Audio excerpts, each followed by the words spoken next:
আমরা এখন চলে এসেছি বামনি ফলস। চলুন আপনাদের নিয়ে যাওয়া যাক।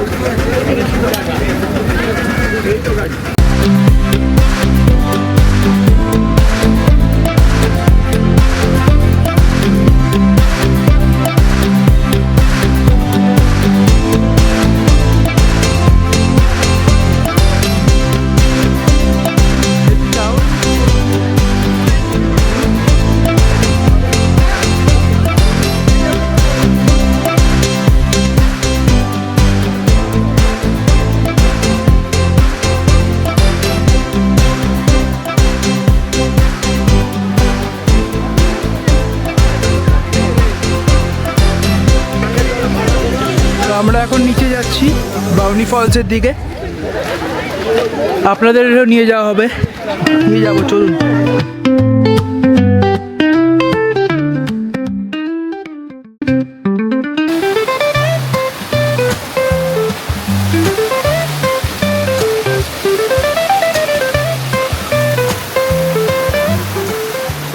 আমরা এখন বামনি ফলসে যাচ্ছি, তো অনেকটা সিঁড়ি, জানি না কতটা নামতে পারবো, দেখা যাক যতটা পারা যায় চেষ্টা করছি আমরা, দেখি আপনাদেরও ভিউ সঙ্গে সঙ্গে দেখা।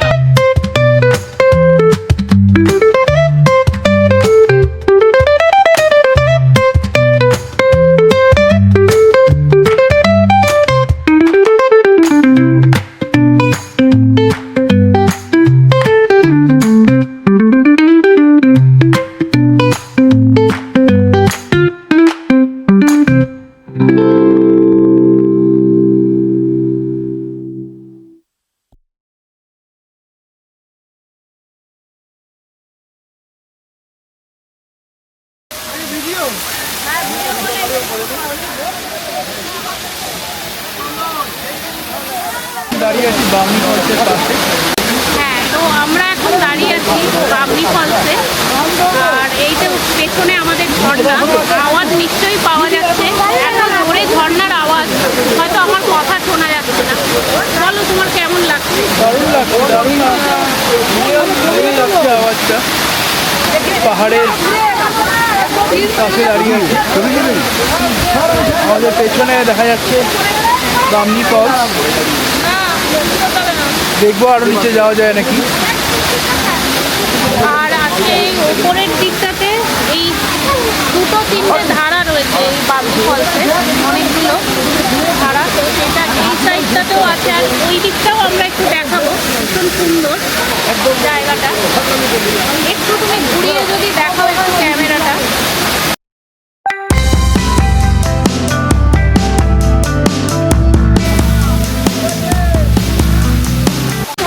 আপনাদের যেটা দেখালাম ফলসটা, ওইটা ওই লেকে গিয়ে এই পড়ে আর কি, ওটাতেই সাপ্লাই করে, লেকটাকেই এই ফলসটা সাপ্লাই করে।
লাঞ্চ খেতে বসেছি, খেয়ে নিয়ে আবার আমরা পরবর্তী ডেস্টিনেশনে যাচ্ছি।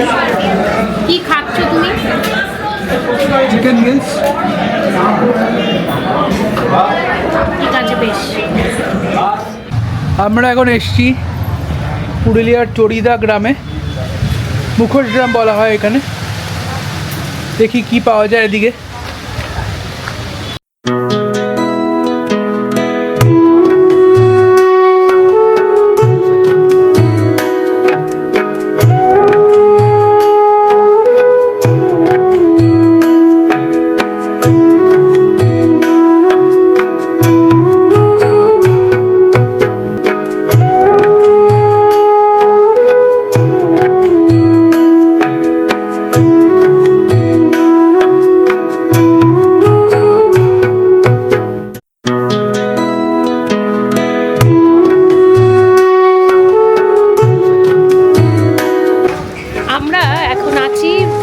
পুরুলিয়ার বিখ্যাত চড়িদা গ্রামে, যেটাকে মুখোশ গ্রাম বলা হয়। তো এখানে আমরা দেখতে পাচ্ছি প্রচুর পরপর দোকান, সব মুখোশ তৈরি হচ্ছে। যে পুরুলিয়ার যে সংস্কৃতি বা যে ঐতিহ্য, সেই ছৌয়ের মুখোশ এবং বিভিন্ন ধরনের মুখোশ এখানে তৈরি হয়।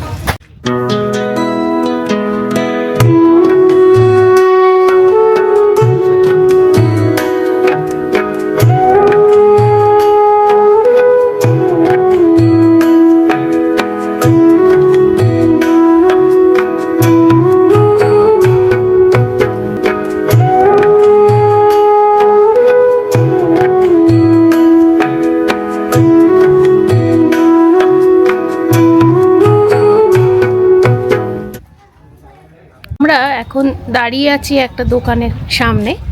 তো একজন একটা মুখোশ বানাচ্ছে, আর্ট করছে আর কি।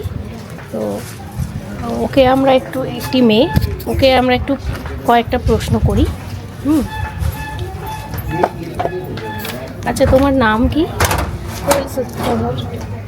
হ্যাঁ, কোয়েল সূত্রধর। আচ্ছা আচ্ছা। তো তুমি কতদিন ধরে এই মুখোশ বানানোর কাজ করছো, বা এটা কি তোমার পরিবারের সকলেই করেন? হ্যাঁ। আচ্ছা, এটা কি বানাচ্ছো তুমি? নজর কাঠি। হ্যাঁ, নজর কাঠি। আচ্ছা আচ্ছা, বাহ। তো এই যে বানাও, মোটামুটি এই পুরো জিনিসটা মানে যে ছৌয়ের মুখোশ বানাতে কতদিন লাগে, কীরকম সময় লাগে? এটা করতে 3 দিন লাগে। 3 দিন লাগে, আচ্ছা। সত্যি এখানে দেখছি প্রচুর মুখোশ বানানো। এখানে পাশেও আরেকজন দিদি আছেন, হ্যাঁ, উনিও বানাচ্ছেন। আচ্ছা আচ্ছা, আপনি ওনার মা।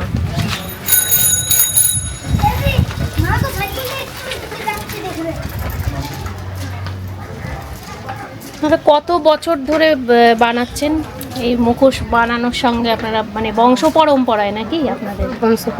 আমি দোকান করেছি, মেয়েটা ক্লাস 5 পড়ে। আচ্ছা আচ্ছা, এখন ক্লাস 10-এ উঠেছে। আচ্ছা আচ্ছা, ঠিক আছে, অনেক ধন্যবাদ, খুব ভালো লাগছে দেখে।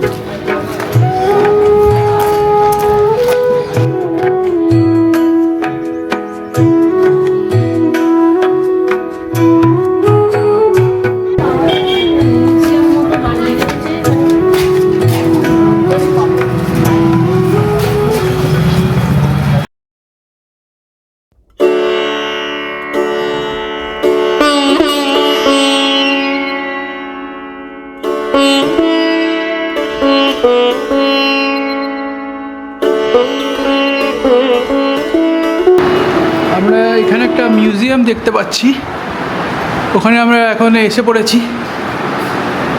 দেখছি ভেতরে কি আছে। আর এইখানটাতে, এখানে তুমি একটু দেখাও, এইখানে এই যে কি করে ছৌয়ের কত ধরনের মুখোশ হয় এবং মুখোশ কীভাবে বানানো হয় তার এখানে প্রসেসগুলো লেখা আছে।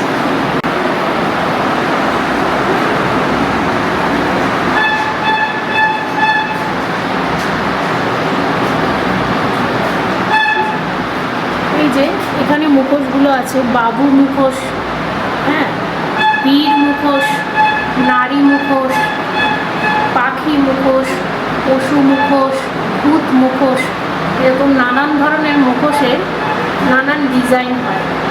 তো সেইগুলো এখানে দেওয়া রয়েছে।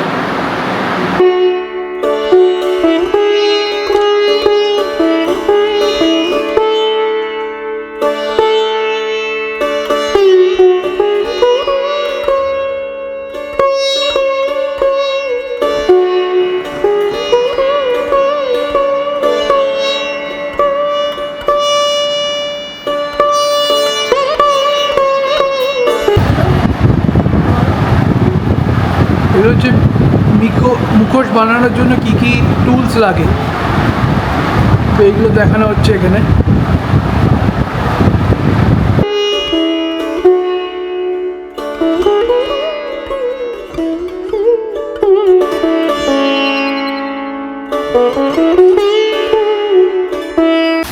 এই আমরা এখন আরেকটা দোকানের সামনে দাঁড়িয়ে আছি, হ্যাঁ।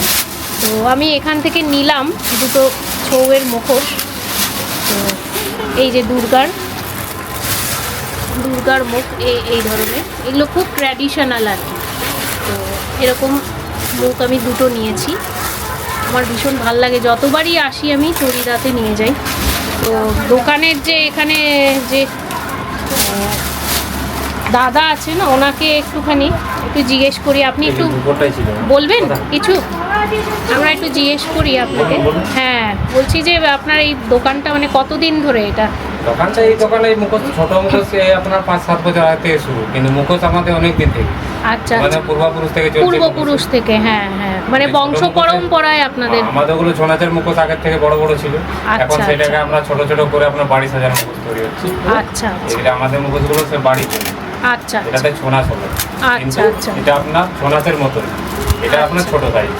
মানে ছৌ নাচের মুখোশ কি তাহলে আপনারা এখন আর বানাচ্ছেন না? ছৌ নাচের মুখোশ বানায়, কিন্তু এই সিজন পরে ছৌ নাচের মুখোশ শুরু। আচ্ছা, ছৌ নাচ তো আর বর্ষার দিনে ছৌ নাচ হয় না, এরপরে ছৌ নাচ হয় চৈত্র বৈশাখ মাসে ছৌ নাচ বেশি। আচ্ছা আচ্ছা। হয়ে যায় দাদা আপনার। এই যে এই মুখটা খুব সুন্দর, এটা দিদি একটুখানি এটা একটু ঘোরান, আমি জাস্ট একটা ছবি তুলবো। এটা এইগুলোই অনেকটা ছৌ নাচের মুখোশে। না না, একই এটাই ছৌ নাচের মুখোশ না? ডেকোরেশন, ওই ডেকোরেশন এটা। আচ্ছা আচ্ছা। এটা একটু বিশাল থাকে মুখটা। হ্যাঁ হ্যাঁ হ্যাঁ, খুব সুন্দর, অনেক ধন্যবাদ।